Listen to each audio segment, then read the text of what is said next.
Right, so question 21. This is an example of a surfactant, right? So a surfactant, they're also used in soaps. This is what helps clean your hands and get an oil off of your hands. Surfactants typically have two properties. They've got one region, right? This looks a lot like the fatty acid that we looked at, right? We've got this long carbon-hydrogen chain, nonpolar, nonpolar, nonpolar. So we've got one big nonpolar region. And then how a surfactant works, how it brings this into solution, we have to have basically both properties on the molecule. We have to have nonpolar properties, which we have over here, and we have to have very polar properties. So we'd have hydrogen bonding, ion dipole forces over here. So the head, right, this region of the molecule would interact with water because we're polar, hydrogen bonding, ion dipole.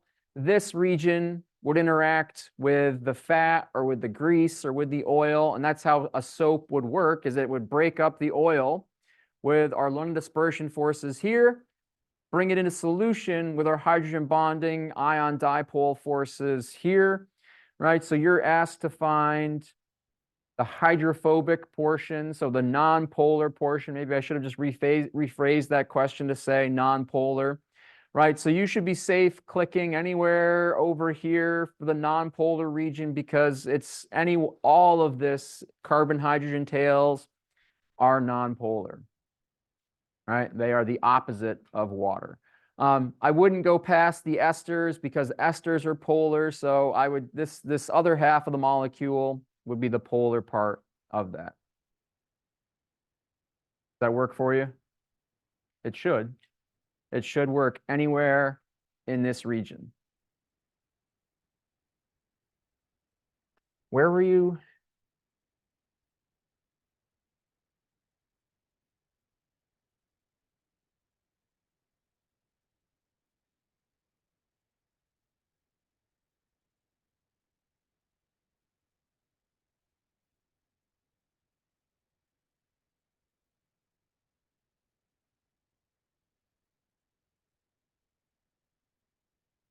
Yeah, so here's the correct answer, right? Anywhere in this region should count.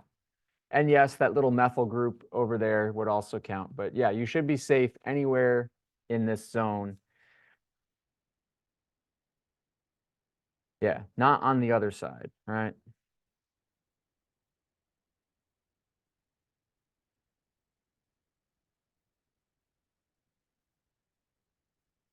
Right. Hydrophobic, hydrophilic, amphiphilic basically means, yeah, it's not synonymous with, but amphiphilic, yeah, you've got properties of both in that molecule. Surfactants are typically used in soaps, right, because they have both of those properties, the nonpolar and the polar. All right, what else do you want to look at from the practice exam? Yeah, Alyssa. Question 7 for Alyssa.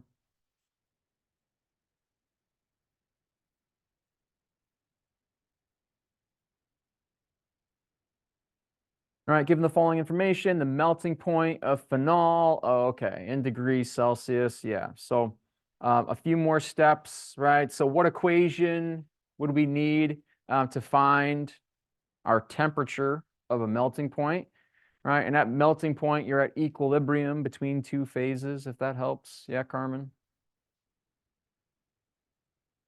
Yeah, we would need,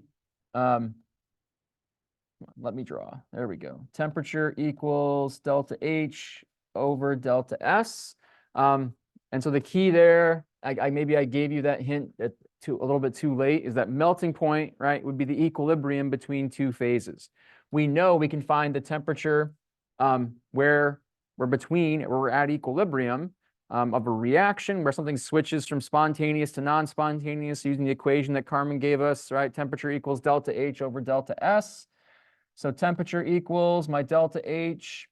I've got 11.514 kilojoules. And then what do we do for our entropy value? Yeah. Yeah, we need to convert our entropy into kilojoules. So I divide that by 1,000. So 0.03666 kJ per Kelvin, right? Divide those two, and we're not done yet because they want to know the temperature in degrees Celsius. We will always get absolute temperature using this equation. All right, so 11.514 divided by 0.03666. I get a temperature of 314 Kelvin, right? How do I go from Kelvin to degrees Celsius? Yeah, Emily? Yeah. Yeah, degrees Celsius equals Kelvin minus 273. Carly's probably going to say it's 0.15. You can't forget the 0.15. So 314 minus 273. I don't know if it matters. Yeah, I don't think it matters in this question. So we'll just leave it as 273. And yeah, we get a temperature, 41 degrees Celsius for question 9. So definitely, right, you're going to have a question like this on the exam. I mean, it shouldn't be a surprise. Like we did here, you're going to convert units, make sure both entropy and enthalpy have the same units, whether you convert them both to joules or kilojoules, doesn't matter. And then just know that the temperature you find is the temperature in Kelvin. So if you're asked for it in Celsius, there would be one more step to convert from Kelvin to Celsius. Yeah, Sophie. Yeah. Did you have a question too, Carly? So we're all set with question 7?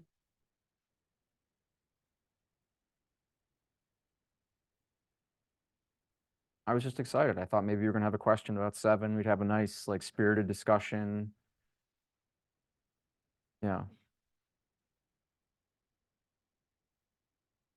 18, you said? All right. Yeah, this is kind of a silly question. I know it was giving some people a hard time. Like, basically, if it happens, right? If it happens, it's because it's spontaneous, right? So, yes, does metal rust, right? That happens, right? Metal rusts, so mailbox would rust. That happens at normal conditions, everyday conditions. So yeah, that would be spontaneous.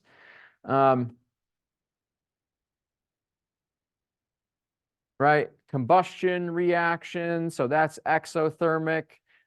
Typically, the entropy is also positive because we form more molecules than we start with.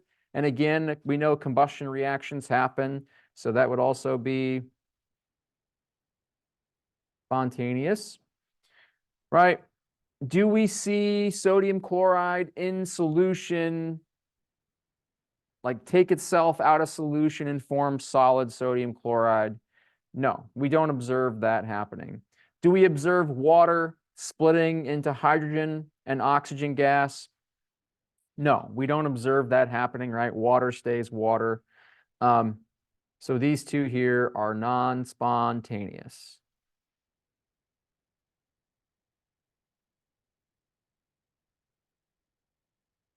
All right, I like the top hat homework questions better, where it was like favorable, unfavorable, spontaneous, non-spontaneous, where you had to think about, do I know enthalpy and entropy, or do I only know one of those for that question?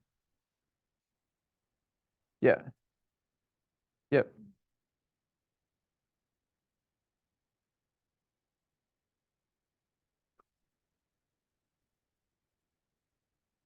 All right. Yeah. What makes this one tricky is that they really should have flipped the molecule. So if I flip the molecule, see if I can draw. Question 12. Sorry. So question 12.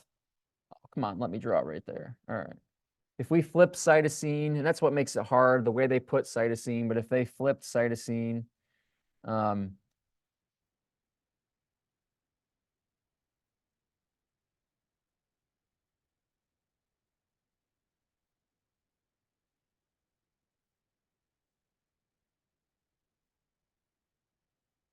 you're going to have so much fun in organic chemistry, writing rings and all kinds of things. But yeah, if we flip, excuse my poor carbonyl here, but if we flip cytosine, so if I take it on this axis right here and I flip it 180 degrees on this axis, it's easier to see that basically the oxygen 3 from guanine is going to hydrogen bond with this hydrogen on cytosine.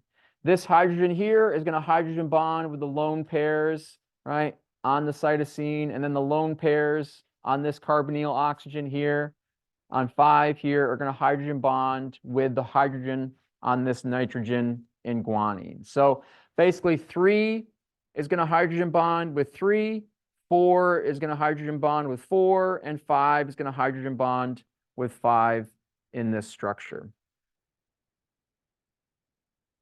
All right, so we'd get some hydrogen bonding interactions here, here, and then we've got lone pairs of electrons here. I apologize, the 5 is right in the middle of that, but that's our hydrogen bonding pattern that we'd have between guanine and cytosine, right? We'd have 3 hydrogen bonds between guanine and cytosine. We've got 2 hydrogen bonds between adenine, right, and thymine because of that hydrogen bonding pattern and how they're matched together.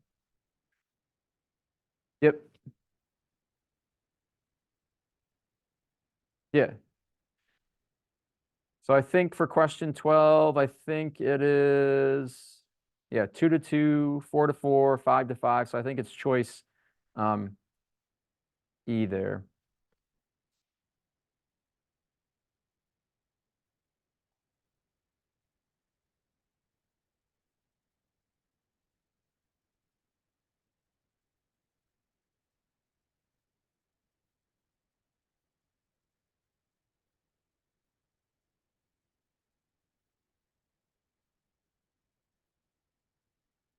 All right, so for question 2, we start at 0.1 ATM, 75 degrees, and we compress until a phase transition occurs.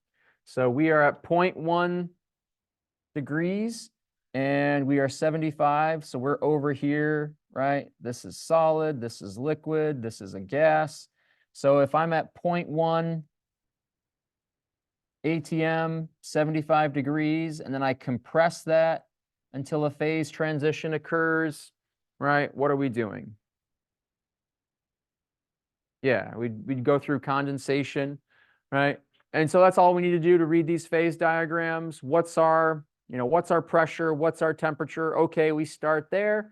And then what do we do? So I could ask you, what's the phase at 75 degrees and 0.1 ATM? We're in the gas phase. Or I could ask you, we start at, let's say, like minus 100 and 0.5 ATM, and I increase the temperature, what's the phase change there? Or I increase temperature to 70, maybe increase temperature to like 100 degrees.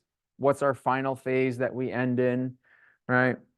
So we should be able to figure out where we're starting, where our pressure and temperature that we're starting is, and then where, if I change the temperature or pressure, where does that lead us? What phase does that lead us into? What phase transition? But yeah, here, going from a gas to a liquid would be condensation for question 2. All right, so sublimation would be our solid to the gas phase. We're not doing that. Liquid to gas, we're not doing that. Condensation, right? We're going from a gas to the liquid phase, so that's condensation. Deposition is the opposite of sublimation. So deposition would be going from a gas to a solid. We're not doing that. Fusion was melting. That's just solid to liquid. All right, sublimation, solid to gas, evaporation, liquid to gas, and then deposition is gas down to a solid. Yeah. You already asked your question for the day. You've met your quota. Abby's now going to just ask question 14. Did you have your own question? Question 8? We can do question 14. We'll do there. We'll go 8 first. Numerical order. You want me to calculate this? I mean, our Question 14. All right, we got time. So what's your question with 8? Abby, what's your question with 8?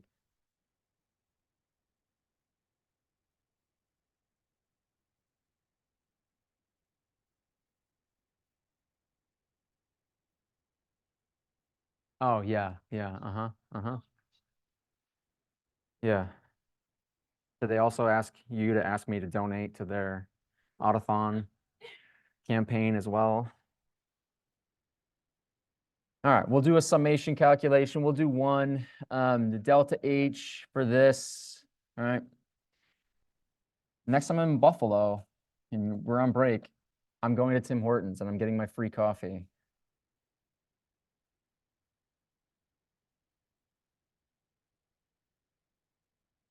My father-in-law is so upset that Tim Hortons doesn't do roll up the rim anymore, that you have to like do it through the app.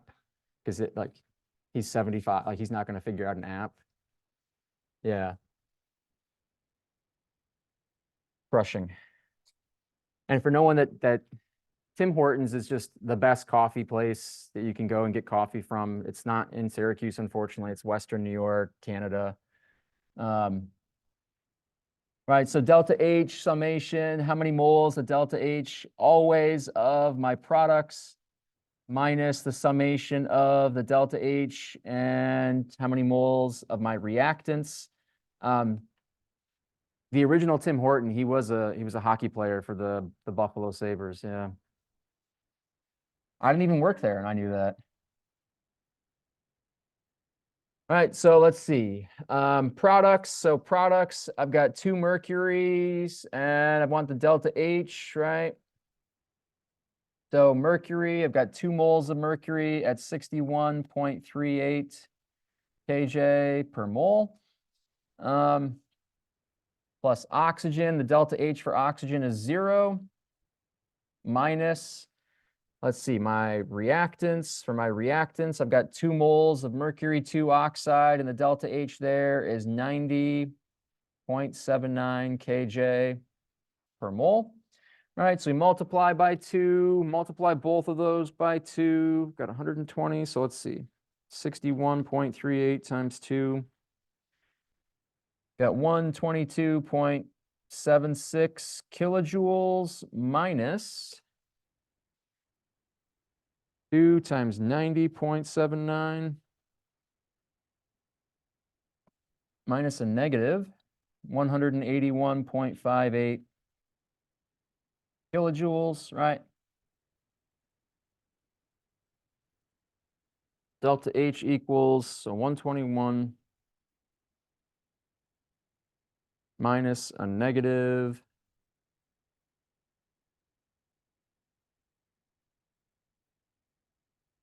So I get a delta H for this reaction, positive delta H for this reaction of like 3.043 e to the 2 because it asks, 3 significant figures. So 3.04 e to the 2 kilojoules, right? 304 kilojoules positive for this reaction for that delta H, right? For question 8. Did your friend text back that worked for them or that answered their question? Yeah. Okay. All right, Sophie, what was the last one? 14. So you're definitely going to have a summation. You're going to have summation of entropy, of Gibbs free energy. So these summation calculations should be pretty, you should be pretty comfortable with those heading into the exam. That shouldn't be a surprise that they're there. All right, question 14. I think that'll be, well, unless we've got another one. So question 14, I've got methane, I've got water, and I've got this chlorinated and fluorinated hydrocarbons. So, it's one of the refrigerants. So methane, what's the intermolecular force we'd have in methane? Just got carbon and hydrogen. Yeah, Matt. Yeah, right. London dispersion forces would be the only intermolecular force there. All right. And that would make methane have the lowest boiling point of those possible because it's got the lowest, the weakest intermolecular force. What about water?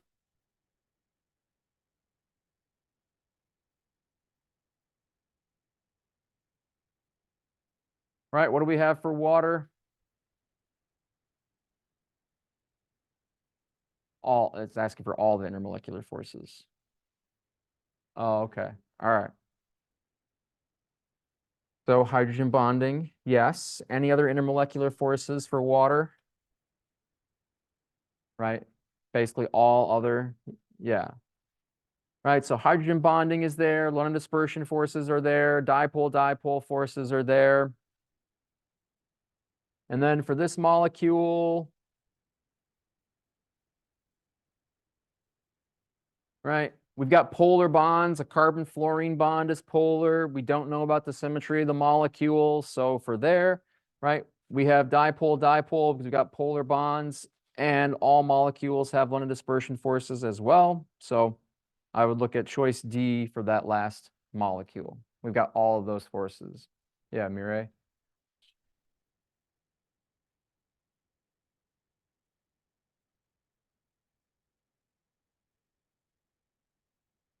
Yeah, because of the lack of symmetry in that molecule, it would still be polar.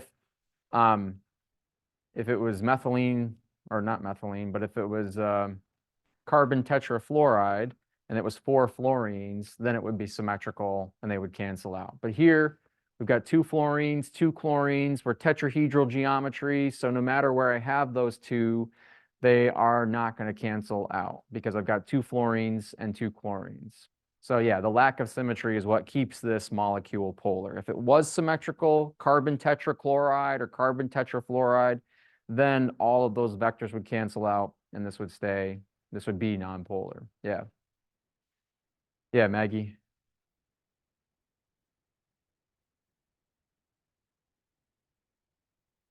When there's hydrogen bonding, yeah, when you've got basically like that oxygen, the hydrogen. So yeah, just because you have hydrogen bonding doesn't mean it like cancels out all their intermolecular forces. So something that's polar enough to have hydrogen bonding also has dipole-dipole forces, can also have dipole-dipole forces. Yeah. Is there a question over here too? Or, all right. What was your question? So dipole-dipole, to be dipole-dipole, we need to be polar. So for polar molecules, we're basically looking for the farther apart, right? I apologize, this is not helpful orientation for us. There we go. The farther apart molecules are on the periodic table, the greater the difference in electronegativity. That's what we want to look for polarity. So if we were like ranking these bonds in polarity, right, carbon nitrogen would be less polar than carbon oxygen, which would be less polar than carbon fluorine, because we're getting, as we go from nitrogen, oxygen to fluorine, we're getting farther and farther apart. Farther and farther apart on the periodic table means a larger and larger difference in their electronegativity, and that would make these bonds, this bond the most polar, this bond the least polar, because right, our electronegativity trend increases from lower left to upper right hand corner, with fluorine being the most electronegative. So the classic examples of polar bonds that you would see would be carbon nitrogen, carbon oxygen, carbon fluorine, carbon chlorine, or we could replace hydrogen, right? Hydrogen nitrogen, hydrogen oxygen, hydrogen fluorine, or hydrogen chlorine, like all those would be polar bonds.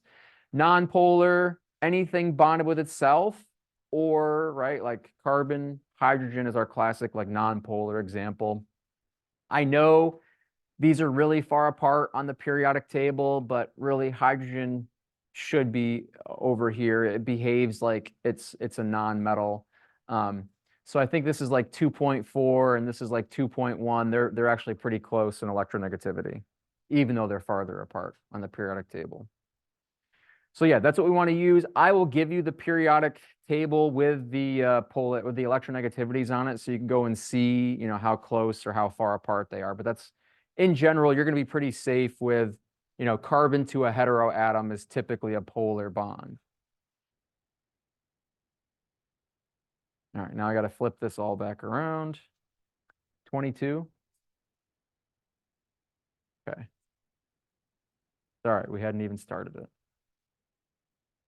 And then I think this would be you want to do 20 instead? All right, process that have a positive entropy, right? Positive entropy, we're increasing moles, we're increasing temperature. We don't know anything about temperature in these reactions, so we're just going to go based on moles. So here I've got 4 moles, right, versus 2.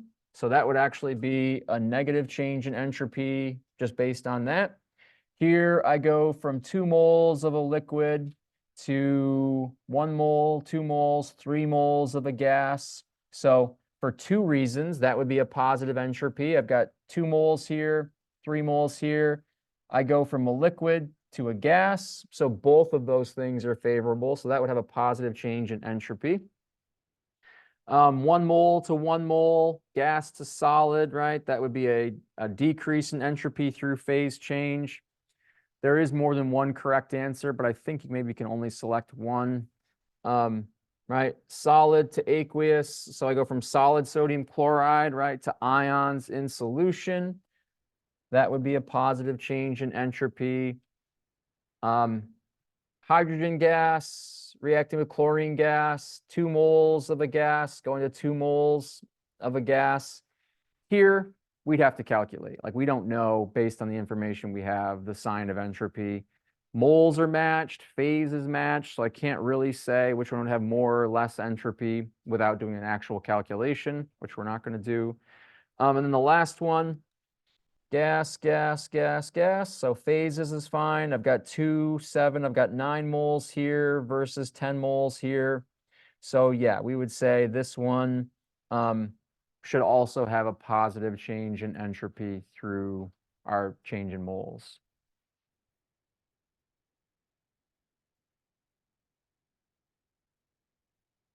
So what was your question? There's more than one correct answer. Yeah, I think you just have to select one. Yeah. All right. Any other questions? Yeah, Julia. 13. Everyone in the back is like packing up. They're like, we're out of here.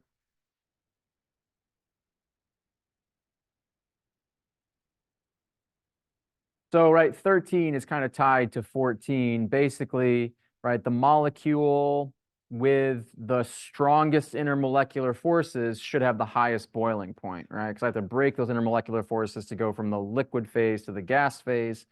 So I've got hydrogen bonding, right? I've got hydrogen bonding here, right? That's the strongest intermolecular force. That should have the highest boiling point.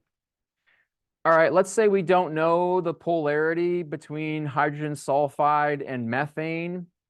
Let's say they both are nonpolar. Let's say we don't know, right? Even if they were both nonpolar, right? We know in general, as mass increases, our boiling point also increases. So not even based on intermolecular force, but just based on the mass, we should say hydrogen sulfide would probably be next. So that would probably be minus 59. So that's going to be C.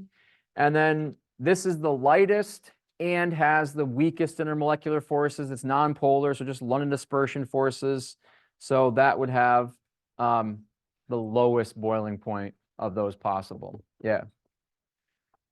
All right, we'll stop it there. We've got our exam on Thursday. We've got office hours tomorrow if you've got any questions.